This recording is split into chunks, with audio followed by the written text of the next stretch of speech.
the three words that come to mind are education, honor, and entertain. We're here to educate the public, honor the soldiers that fought and died, and to entertain the crowds when they come out to see us. This is a hobby that many people enjoy, and we're all here for different reasons. If you walk through a camp, everybody's going to have a story. I had two relatives that fought to be able to come out and teach the public about what the soldiers went through, the tools and weapons that they used, the tragedies and the triumphs.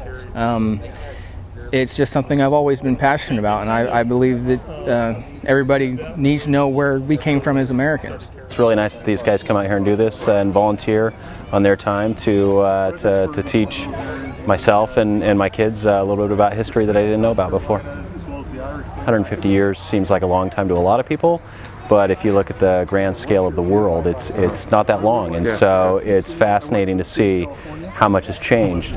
This is an actual 1842 surgeon's kit. This is all they'd use to do surgery with, about a half dozen tools. Today's modern medicine, you've got anything and everything. I mean, you've got a whole lot more than just this. The surgical tools really are no more than carpentry tools. According to some of the soldiers in their diaries, it was better not to go to the hospital because you had a more likelihood of surviving.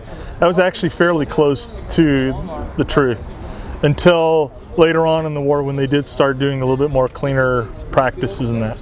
But yeah, the survival rate was very, very, very limited. I'm really interested in the individuals. The armies are cool. I mean, don't get me wrong. You know, going out and seeing and doing the research on how the armies maneuvered, and that is neat.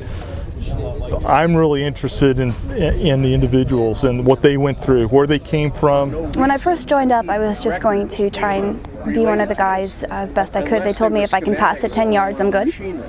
And then I started doing more reading, and I realized how many women actually fought in uniform. There's 400 that we know of, and probably a lot more than ever got found out.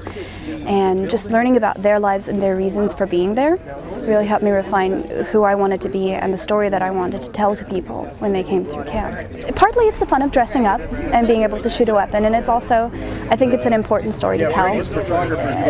They are not very well known, the women that fought, but they were part of the fight, and they cared very much about what they were fighting for. There were women on both sides of the battle lines, and I think it's important that they not be forgotten, along with the other soldiers who did this. And it's my way of remembering and trying to help other people remember.